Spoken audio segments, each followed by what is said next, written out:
This is Aurie Styla, and you're listening to Replay Gang, my brand new podcast in which a special guest tells me about their life journey through the video games they've played along the way. And for our very first episode, we've got an amazing guest for you. Writer, broadcaster, and all-round legend, DANNY WALLACE.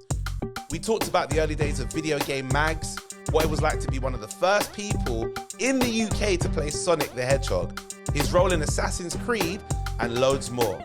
We had a great conversation. I hope you enjoy it too. Don't forget to give us a rating wherever you get your podcast. I'd prefer it to be 5-star, but I don't mind you being honest. And if you enjoyed this episode, send it to a friend. Anyway, here's Danny.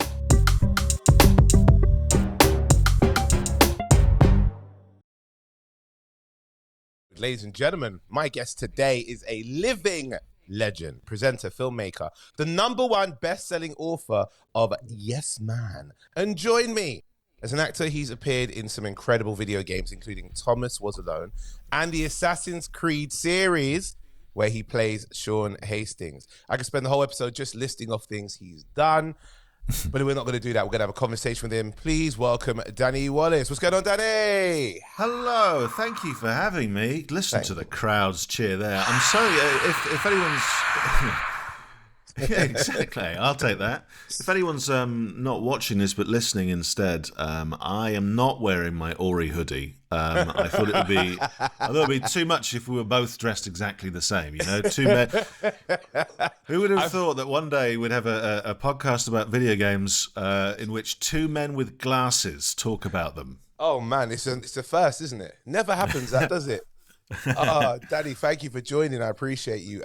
Where are you right now? Where are you? Because obviously I can't see windows. I can't tell by a garden or the weather. Where are you currently? No, I'm in a strange little room in my house, in a corner, and it's just got white walls if you can't see, and it does look like I'm in some kind of high security prison, and I've been I'm allowed out once a week to do a light-hearted podcast with someone. I appreciate so that's what happens. So I appreciate you've chosen this one. Then thank you very much. Yeah.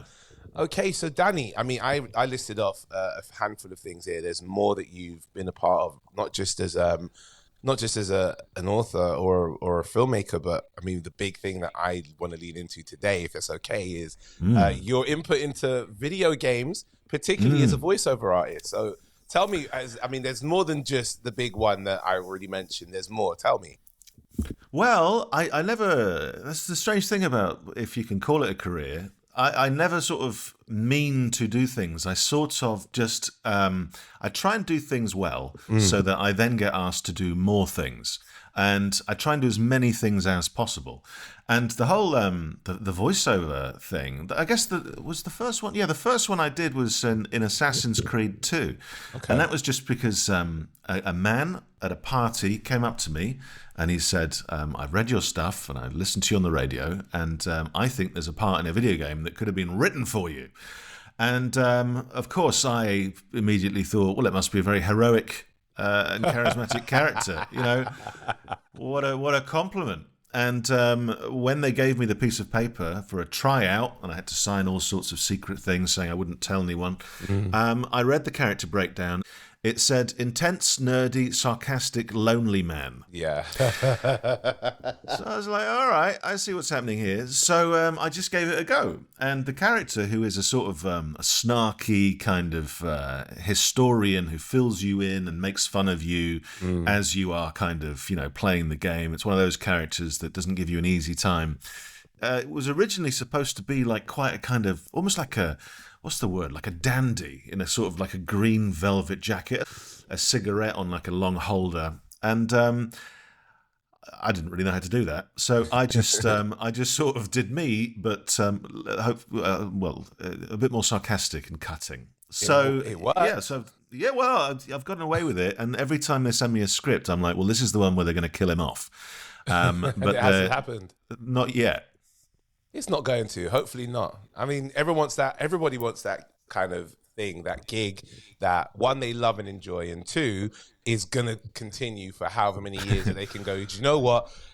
even though I love this, it's paying the bills, and I'm very happy about that as well. If that makes Yeah, sense. no, it does. It's good fun, and they, you know, it's been quite varied as well. Not just in terms of the games, but they'll let me sometimes, depending on who's running it, they might let me write on it. Yeah. There was one that was all set in London, and they were a bit worried that some of the characters would all be talking like real cliched, you know, sort of transatlantic versions of Londoners. So they'd all be going, "Go blimey, lovely jubbly, where's me Julie?" All that kind of stuff.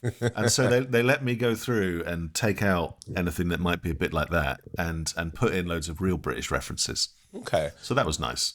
I did a voiceover for a video game called Company of Crime. And yeah, I did. Yeah. So I don't even know if my producer knows this. Yeah. I mean, my voice is in the video game as well.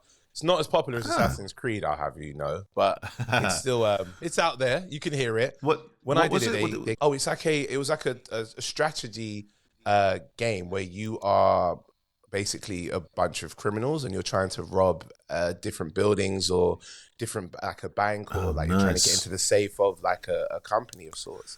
And you got to do it in the time that is allotted before the police come and arrest you. Now, in this, I played the voice of one of the criminals, and they also asked me, "Can you do like a gruff police officer as well? Yeah, like, get in a car, not wasting our time and stuff like that." And I took this quite offensive. Yeah. None of them said that I was a convincing enough police officer, but I was perfect at being a criminal. So, I don't think they used my voice for the police side, but the criminal side, they've got me plastered all over the game for all the reaction voices and the dialogue that's within the gameplay itself. So that was maybe you were too natural as a voice of authority and trust. So they were just like, we don't need to compliment him on the police stuff. That's obviously he is trustworthy and good like that. So they were complimenting you on quite a stretch. A mate of mine had to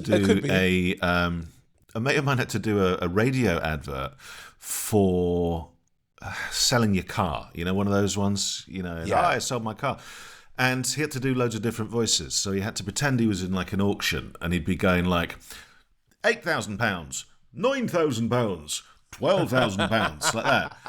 And then they said, "Can you do the rest of it as well?" And he was like, "Okay." And so when the advert went out, it's ridiculous, because if you know him, the producers had not only had him bid on a car, but also make the winning bid, and then be delighted that he'd sold his own car, which meant that it was an advert where a man tells you you can go into a room and sell your car as long as you buy it yourself.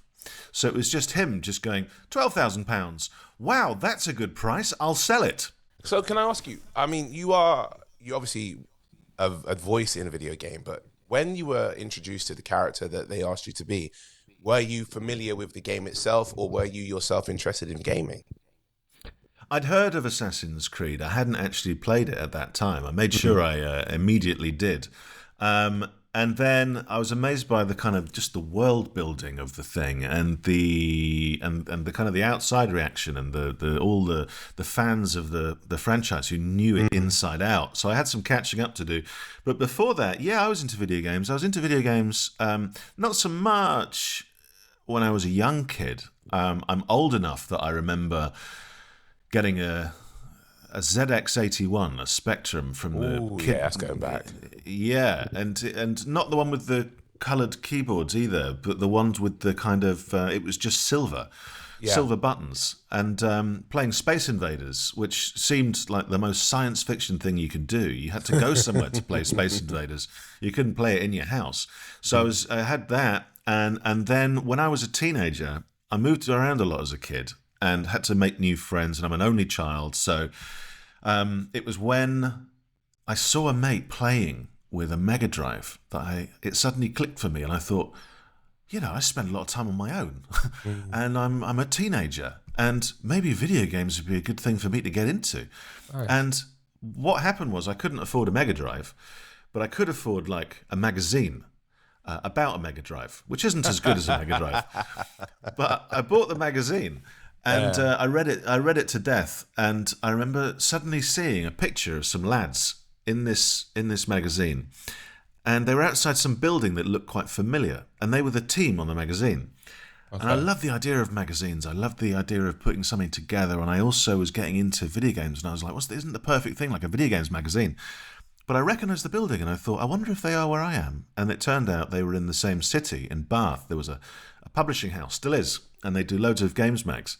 And so for work experience at school, they were saying to me, well, you can go to the garden centre and you can dig some ditches, or you can go to like an accountant's office and do a bunch of stuff there. And I said, or can I write a letter to someone, please? And so I wrote a letter to Sega Power magazine and just laid it all out, said, can I come in and muck about? And they said, yeah. And so I had work experience at Sega Power, and I never left. And they kept me on. I was sort of part work experience, part mascot.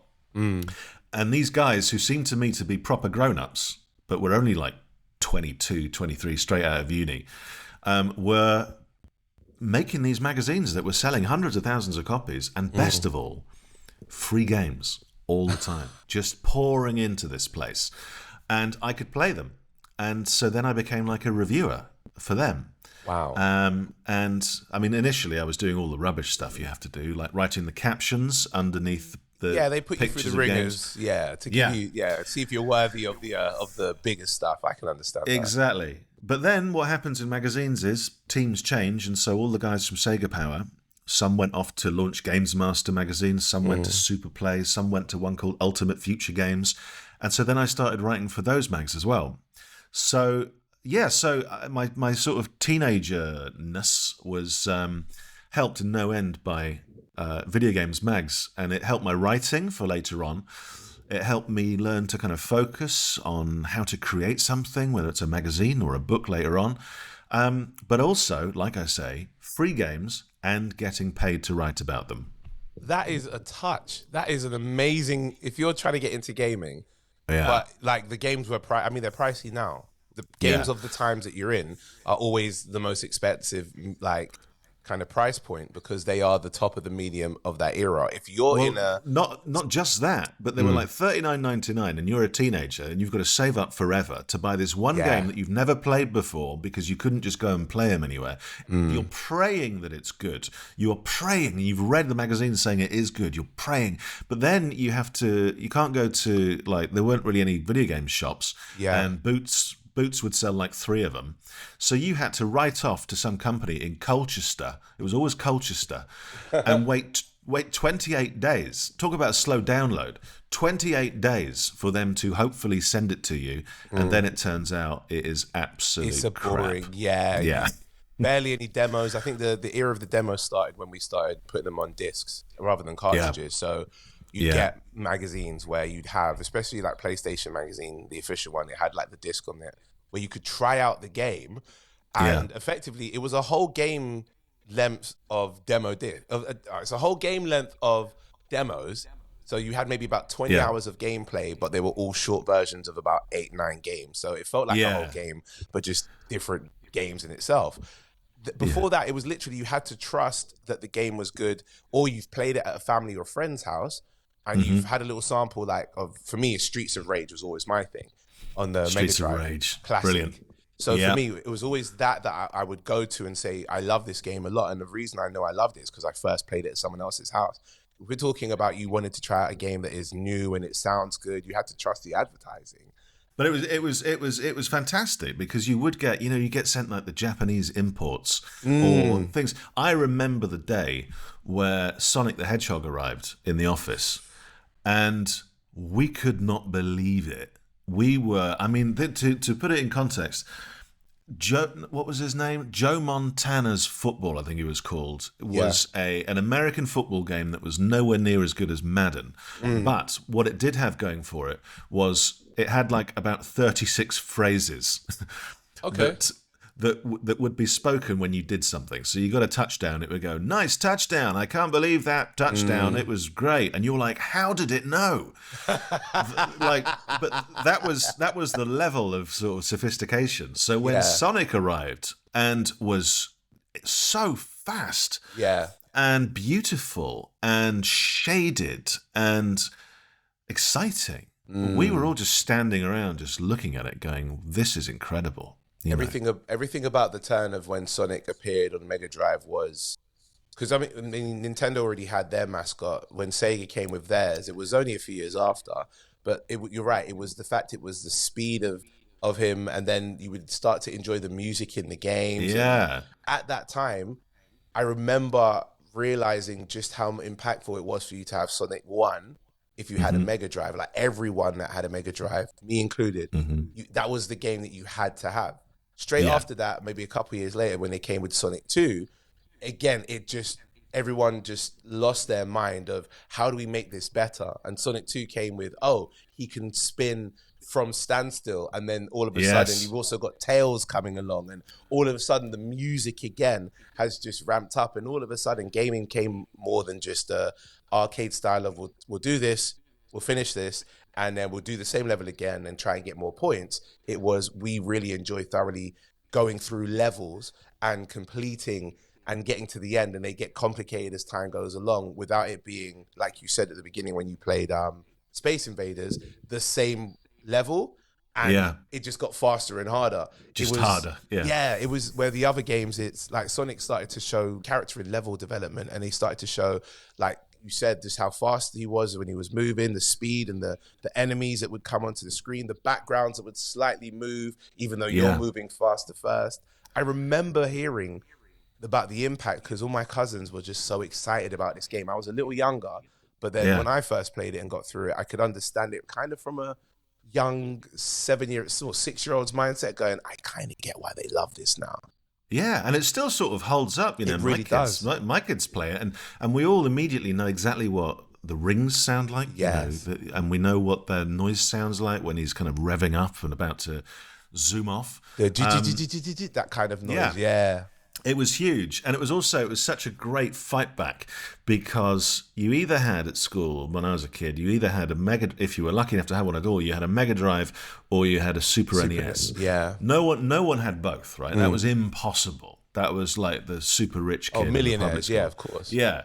So you had to have one or the other, and then you had to get behind whatever that was. Because you had to have that argument every day about which one was best. Yeah. And so Sonic versus Mario, you know, the 90s, that was our Blur versus Oasis. Oh, it's a good comparison. I like that. Yeah. That's a very good comparison.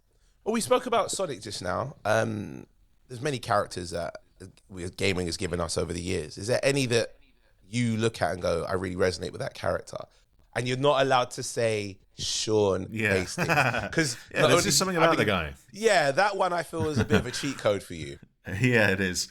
I would say, well, in terms of, I'll tell you, you mentioned Streets of Rage, right? Yes. And you got the poster behind you. And Streets of Rage was fantastic when that came out. And it was a kind of like an update. It's kind of an answer to Double Dragon. And I loved the fact that when I used to play Double Dragon, I always associate it with leisure centres, and a leisure centre in Loughborough. Okay. And I associate it with the smell of chlorine.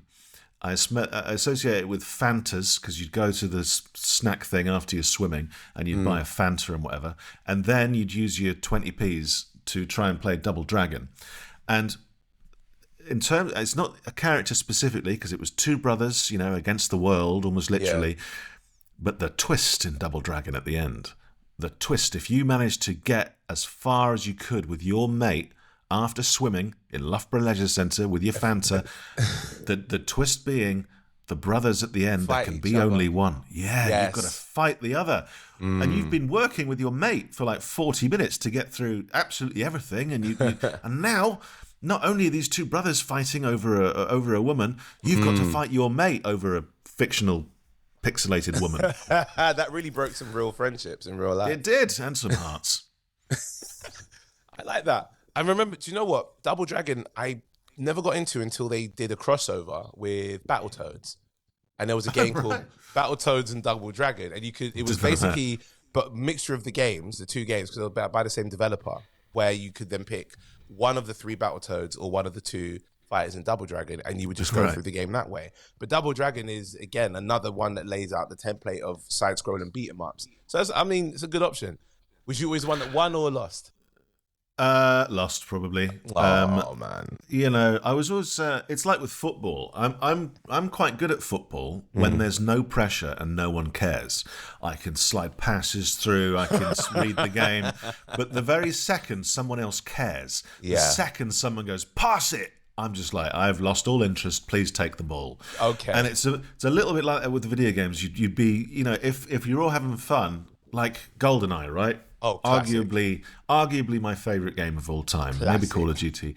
But I got so familiar with GoldenEye by the end, and the physics of it, and the timing. And what I mean by that is just that I could launch a rocket launcher into the air and know that the person I could see on a similar map was going to walk through the door at exactly the second the rocket landed on his head. Yes. It was like I played the game to death, and that was my first or second year at university, I think, and the entire summer was just pizzas from Pizza Go Go, cans of Foster's, and all day, all night GoldenEye. GoldenEye, yeah. Classic. That's a great memory to have. Mine would have been Mario Kart on that one, rather than GoldenEye. I mean, same console, but same thing. For us, it would be. I grew up in Northwest London. There would be a place we go to called Mr. Patty's, where you could get like lovely Jamaican patties. For a beef patty, go back to my cousin's house, which was only about a 5-minute walk away, and we would sit down and we'd do the same thing. 3 of us, sometimes 4 if we had another friend that came over, and do that with Super Mario Kart. So yeah, same thing. But us, awesome. It wouldn't be the rockets, it'd be the red shell. That would be the one that we'd feed. Oh, that's yours. That's our rocket. Do you ever, I mean, you're going to have such a plethora of games that you can remember even trying and testing. Do you have like a greatest game of all time? Doesn't even have to be of the ones you've tested, but just of all time in general. Well, do you know what? I was thinking about that. Do I have a greatest of all? And I suppose they're all greatest of all time, but only for that time, because they sum up like a little bit of my life, or the people I was hanging out with, or the thing. The one that has remained in my life is because when I first heard that there was a chance that you would be able to put on a little headset and play a video game against a stranger or loads of strangers all around the world, I was like, I'm back into video game. This is going to be, and I just wanted to do that. And for me, like Call of Duty. Okay. I'm sort of quite a lazy gamer in that I will. Back when it was CDs, I'd put a disc in the machine and I couldn't be bothered to take it out. So I would just play that. I would play that game for years until the next CD arrived, and I'd unwrap that, put that in, and that would then stay there for years. And now it's a lot easier, but I find myself still drawn to like multiplayer Call of Duty. Maybe it's because I'm an only child. Maybe it's that thing again. I'm looking for people. I can understand that. But I love being outwitted, right? And I love trying to outwit. And you get those moments all the time when, with complete strangers playing that one game, where if it's small teams, you can hide somewhere, you can set up traps, you can, or you can just run out there, or you can just drive your car around looking for people to knock over. There's something so childish. I'll tell you, I think I get that from my mum. When my mum heard that I was in these games, Assassin's Creed, she wanted to see what it was all about, right? So I put in Assassin's Creed 2, and all I did was run around knocking over nuns. And my mum lost her mind. She thought it was the funniest thing she had ever seen. She's got a bit of a thing against like organised religion in the church. Okay. And so for me to be in a game where, as far as she was concerned, all you seemed to do is run around knocking over nuns. How that's a AAA game, I'm not sure. Why she thinks it's a huge franchise, I have no idea. But that now is in her mind as that. Oh, that's what Daniel does. Yeah, he's in a game where you knock over nuns. That's hilarious. I've never heard Assassin's Creed be the thing that's like potentially parentally edgy. It's always like a Grand Theft Auto, but when you think about it, that is a real thing that happens in the game that people can like get offended by if they wanted to. Obviously, your mum's on the other side, and she was like, "No, that's hilarious." So that's why. At least with Grand Theft Auto, your parents warn you of thievery and thuggery, but they never warn you of knocking over nuns. Nuns, yeah, of course. So it's her fault. It's her fault.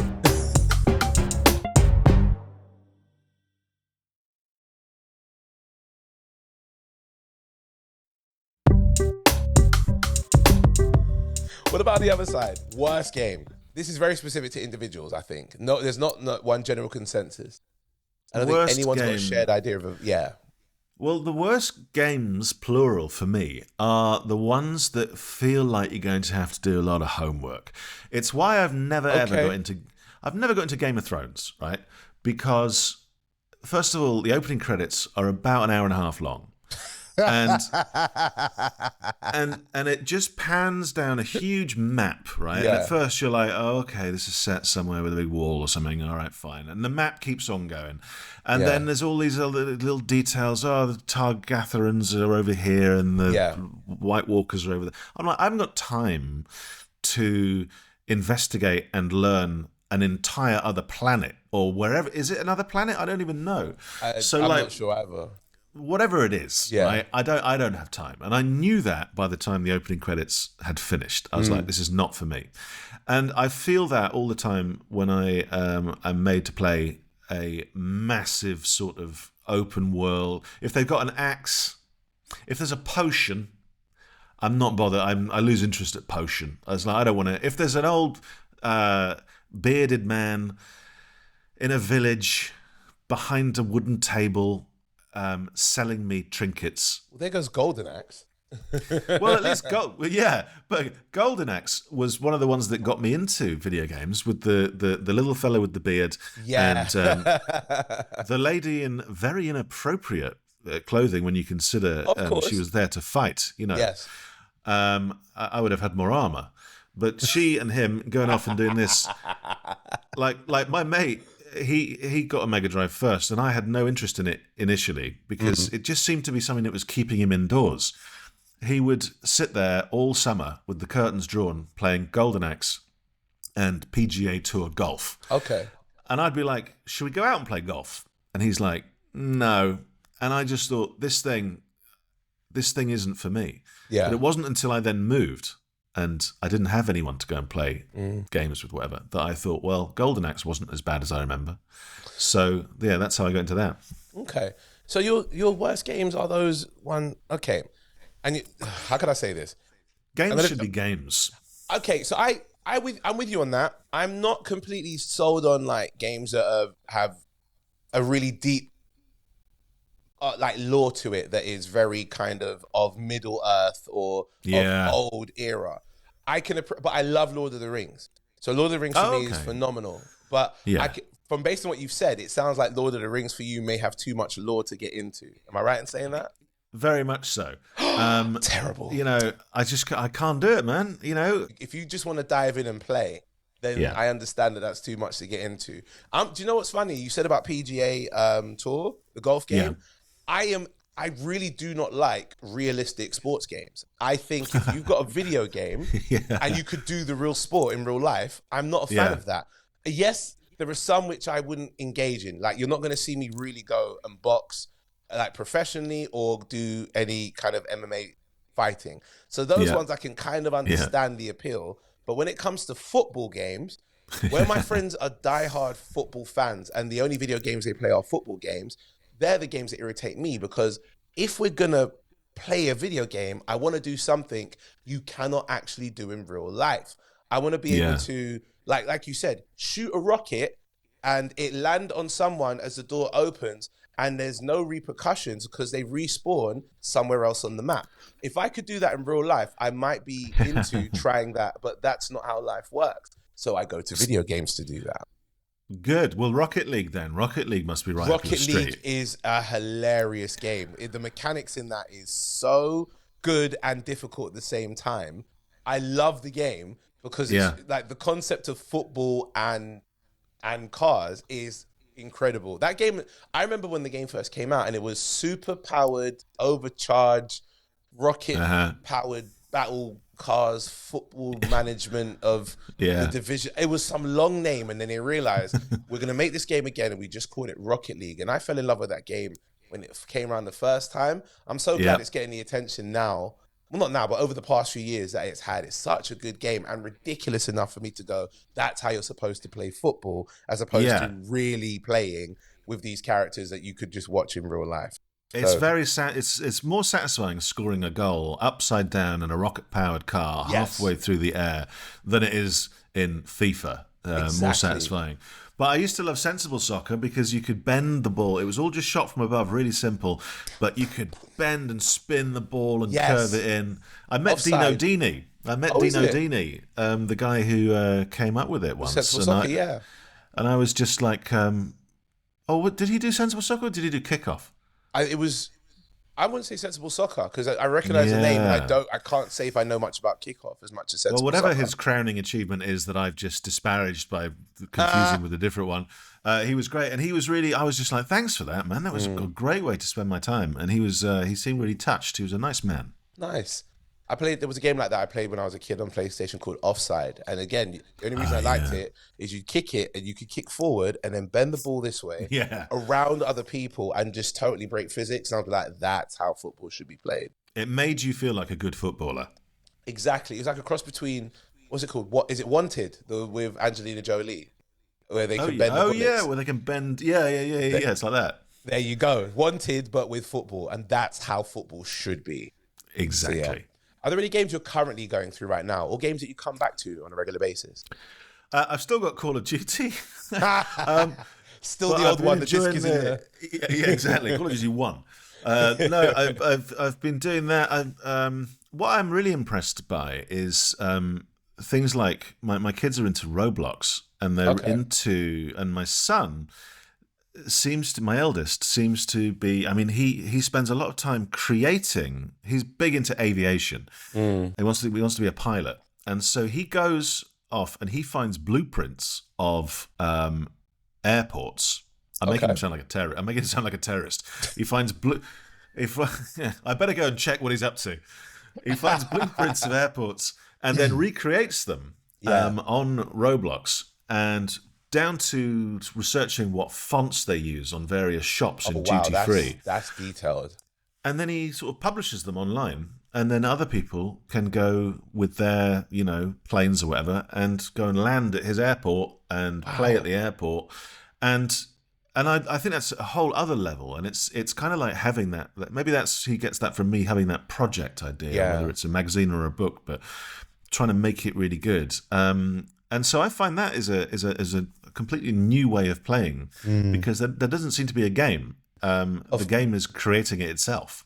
It's Sims, it's the Mario Makers, it's the Minecrafts. I find a lot of the generation below me are kind of the older end of those who really embrace those games. So I'm 36. So like my niece's age, she's early 20s. That's kind of the top end of the generation that really enjoy not just playing a game that they're told to play, but building the world and having full autonomy of the characters within their games. And it's a huge kind of market. I mean, you as a parent will know this as well. Like, it's also financially, sometimes it's a nightmare because you have to tell them, stop using my card to buy a yellow colored brick. And that is annoying, but it sparks an interest in their creativity where they may not ever become a video game like publisher or producer of any sorts or creator, but the idea that they go, oh, actually I can perceive this world of gaming a lot more detailed and differently from how my parents or my grandparents might have done. It's not my thing, but it's really interesting to watch. It really is. It's amazing to see them do that. It's a different way of thinking, and it's learning different skills. Presumably, you'll be able to apply them elsewhere. But yeah, you're right. When my kids come to me because they want their character to wear a pair of slippers that look like, 3 kittens. And I have to give them £2 for them, and I don't even ever get to wear the slippers. It's strange, but I guess we all do it. And then there's no clutter either. They'll all just end up living in just very sparse white rooms. Exactly. Just with everything they own is on a screen. Exactly. A very digital world. It's probably preparing them for when somehow we're able to throw our consciousness into computing so they can go, I can now visit the airport that I built. Yeah. You never know. Exactly. That could be the next stage. So I like that though, because we've gone from mentioning the ZX81 and the magic of playing Space Invaders at home to the future of consciousness within one chat. Are there any games that are banned in your house? Like we spoke about games that you really enjoy. you play Call of Duty a lot. I've had people tell me that game's banned in their house, so you may not be able to play in their house your video games. But is there any that cannot enter your home for whatever reason? We tick the sort of the gore off Okay. options where we can, but not really. I remember being one of the only people in Britain to have bought a Mega CD. Okay. Which was something you plugged your Mega Drive into, and Of then course, you could put CDs in, and it would have more data, and it was going to be the future of gaming. And I bought one, no one else did. And it was rubbish. There was one game on there which there was a big furore where people were trying to ban it. Okay. Night Stalker. Okay. And you had access Big Brother style to cameras in a house full of scantily clad women. And then every now and again, someone would try and break in through one of the windows to do who knows what. And then you would have to stop them somehow by pressing a button or an alarm or something. And it was just rubbish bits of video.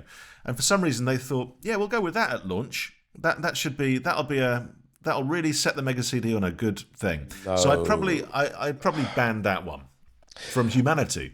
Yeah, that's a very, very, very, very risky and wild concept that they thought they might get. Like the games that I remember when Duke Nukem came out, and people were like, "This is crazy to see this going on." I never knew Night Stalker was a thing, and I'm glad that I've never played it or ever wanted to, because that is a wild concept to try and get over. It is. I'm pretty sure it's called Night Stalker. It was a Night Stalker, I think. Yeah, I'm gonna do a little bit of research on that, because not too much. No, not too much, but just enough so I know that it, like, to see where the world thought, like, maybe that's what crashed the Mega CD, for all we know. Because other than we say it's the PlayStation, because they brought it out maybe a year before PlayStation dropped, as you said, as an attachment to the Mega Drive, and then PlayStation said, "Why do you need the cartridge bit? Here's just the disc." But and we blame them, but maybe it's because some of the games they were putting out was Night Stalker. I'd crash the console myself if I'm being brutally honest. I think so. Wasn't good. Yeah. Do you have any funny gaming stories, actually? That's what I want to know. I've had some awkward moments. I remember walking through Venice, and I was with my eldest son. And I suddenly thought, oh my God, he was looking at the architecture and the buildings, and I was like, oh yeah. Oh, I said, you know this game I'm in? And he's like, yeah, and he hadn't played them at the time. Okay. And I said, oh yeah, in one of them, they've recreated like all of these streets and these buildings here. And so if you could imagine looking up, you would be running across these rooftops, and you would be assassinating, and you'd be doing it. And as I'm doing that, a tourist walks by and recognizes my voice. Okay. And goes, are you in Assassin's Creed? And I was like, yes, I am. Now, it looked pretty good in front of my son, but I suddenly realised how bad it looked to this tourist, because it looked like I just spent all day walking around Venice talking loudly about Assassin's Creed, hoping that someone somewhere will recognise me so I can impress my then 7-year-old boy. So it was kind of, so I have sort of fun memories with gaming like that. I might try that myself with robbing a bank and seeing if anyone goes, wait a minute, hold on. Company of crime. I might give that a try and see if that works. You don't sound like a policeman. Love it. Do you think that the movie that was created was able to personify the world that your character is in enough for you to go, they were able to recreate my life and the elements around my life as Sean Hastings? Well, here's a little tidbit for you. I'm in that film, but no one knows. Wait a minute, hold on. Yeah. Wait a minute, because wait. I didn't know that. I'm waiting. Oh yeah, no one does. Absolutely no one, except me and you and whoever's listening and watching this. Wow. It's because, and I spent 2 days sitting next to Marion Cotillard and Jeremy Strong and Fassbender in a weird little room in Freemasons Hall in London. I had to get up very early one morning and be driven to London Zoo, of all places, where they shaved me. Sounds like I'm making all this up. They did makeup at like London Zoo before driving into town, so that no one knew where all the big stars were going to be, like the film stars. Yeah. And then dressed me up, and it's because one of the producers had rung me up and said, "Hey, I'm producing the Assassin's Creed movie. We wondered for the fans of the game, would you do a cameo?" And I was like, "Well, of course I will, sir." You're an Easter egg. So I go there, I get shaved, I get put in some clothes, and I'm looking, going, I appear to be a baddie, and I'm gonna be put next to Jeremy Irons, not Jeremy Strong, Jeremy Irons, who's going to be doing a big speech, and anyone who sees me standing next to him is going to go, "Why is Sean Hastings? Is Sean Hastings a bad guy now?" But I was like, they seem to know what they're doing. It's fine. Yeah.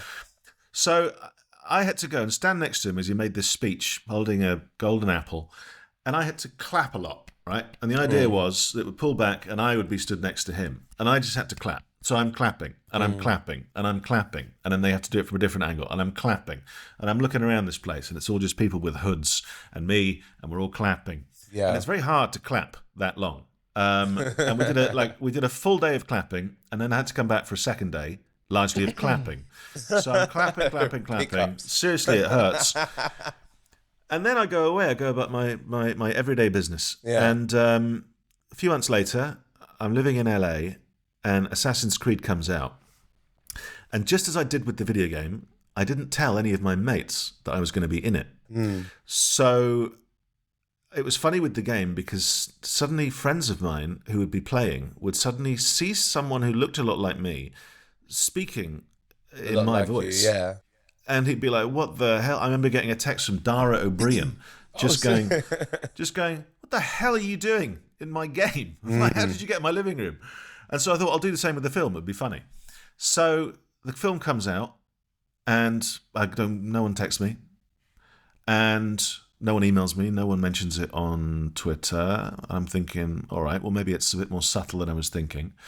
And then I think, well, I'll go and watch it. So I'm about to drive out to the cinema, and I thought, well, before I do that, I emailed the producer and I said, "Hey, listen, is it worth me getting a babysitter and going off to watch the film for my little cameo?"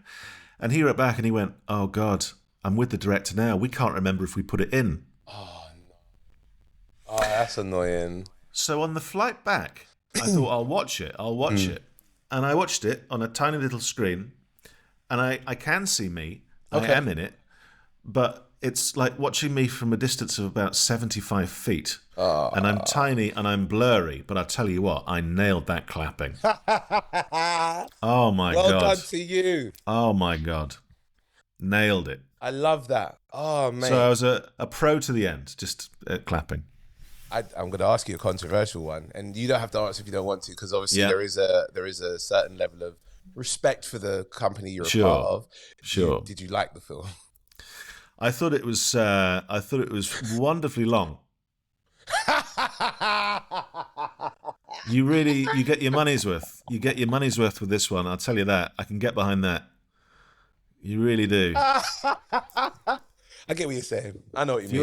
You're talking time invested versus money spent. This is a good film for you. This is one of the ones, yeah. It's definitely a full-length feature. We got a real quick fire game that we do. It's called L&R. So basically, I say one option or another, and you pick one or the other. It's that simple. You ready? Yeah. Let's go. Sega or Nintendo? Sega. Oh, Okay. I should say Sega. I heard it as soon as you said it like that. Yeah. So this one's going to be obvious then. It's going to be Mario or Sonic. Sonic. See, I pick Mario, you know. Well, that's too Sonic. bad. I love Sonic, but I do pick Mario. But no, it's still both very good mascots. Good character choices or evil character choices? Oh, I suppose evil is more interesting. And do you feel guilty any time you pick the evil ones, or is you not that kind of emotionally attached to them? No, I think if I was that emotionally attached, I should be put in some facility. And I might need some help, because I only pick good character choices because I'm worried about the repercussions of my bad character choices in real life. You're a good boy. I'm a good boy. I really am. Only be able to play games you've already completed, or only be able to play new games you've never tried. Now, I already know you're going to say the first one because you're a Call of Duty fan. Oh, well, that is true. So you mean every time I sit down, I have to play a brand new game? It would be, so the second one would be every time you sit down, you can only play a brand new game that you've never played before. No. No, I'm a creature of habit. I'm sticking with what I know. Nostalgia it is, and that I can respect. Okay, a partner who forever hates video games or a partner who forever beats you at your favorite video games? Oh. Yeah, it's difficult for me because I've been married for 200 years, and so she video games are just not something that ever comes up as a thing. So Okay. Let's say, well, forever beats me at games. That'd be fun. Okay. Does your wife play video games now? No. No. So, but she's not somebody who looks at it and goes, "Oh, this childish thing you're doing." No, she grew up with 4 brothers. Okay. And also, I've managed to convince her that it's part of my creative process. That is perfect. So I'm just having a think about the thing I have to do. So I'm just playing a game and thinking about it. And she's like, "It's part of your process. You go for it." Hey. So very, very supportive. I love that. I think that's a great way to be able to make an excuse to play any video game. That can't, oh no, Yeah. love. Listen, I'm studying this new character, so I just got to get into the vibe. I'm working. Yeah, I'm working here. Getting through this, yeah. And I respect that. Okay, TV. Oh, this is an interesting one, especially with what we just spoke about. TV shows and movies based on video games, or games based on TV shows and movies. Games based on TV shows and movies. Yeah. Yeah. No. I said that instinctively because I was thinking about James Bond. I was thinking about James Bond and stuff. But actually, well, that's tricky, isn't it? Like, why do we need either? Why can't games be games, and why can't we have new ideas in film and video? Why can't everything be new? What about that's not in the spirit of. But what about the newer games that have been turned into TV shows and vice versa? Like, for example, Last of Us. Last of Us. Yeah. Fallout. Yeah. Sonic the Hedgehog movies, especially Do you know, with the kids. Sonic 1, I was like, this is much better than it has any right to be. Yes, it was. And then we watched Sonic 2, which once again, great value for money. Longest, if anything, slows time down. Yeah, I got one more for you. Yeah. Okay, again, this is another one. You have a unique perspective on all of this because you kind of lived this to a small degree, but not as viscerally as the question asks. Live in a world based on video games, or have video game characters live in your world? Oh, well, You've That's a good one. You've kind of embodied a character that is within the world. So even though you haven't yourself put your consciousness into the game, you've still been a part of a game which you can kind of go, I can live vicariously through the character that I've created. Yeah. I'm just trying to think of the chaos that this would bring. It's like if we had a world full of like a sort of Who Framed Roger Rabbit style thing. If I had to put up Sonic for a couple of days in my house, the mess it would create. Absolute nightmare. So I think we can remove that from the table, which only leaves you living in the world. But only part time. Only part time. I'm on your side of that. Danny, thank you very much for jumping on this. I really appreciate you and your insight as well into gaming, especially from the perspective of somebody who didn't just play games. You were a part of the community of reviewing and getting other people involved into appreciating and loving games during an era we couldn't even test them out. You being a person that created characters within games, mate, thank you very much for joining us on this show. I really appreciate you. Not at all. Thank you for asking. And I better go and get changed into my Aurie hoodie now. I can send you one if you want. Yeah, good. Thank you, Danny. I appreciate you, man. No problem. Thank you. You've been listening to Aurie Styla's Replay Gang. The show is written and presented by me, Aurie Styla, and produced by Matt Nida. Replay Gang is a Wild Ambitions production. Leave us a rating, tell your friends, and we'll be back with another episode next week.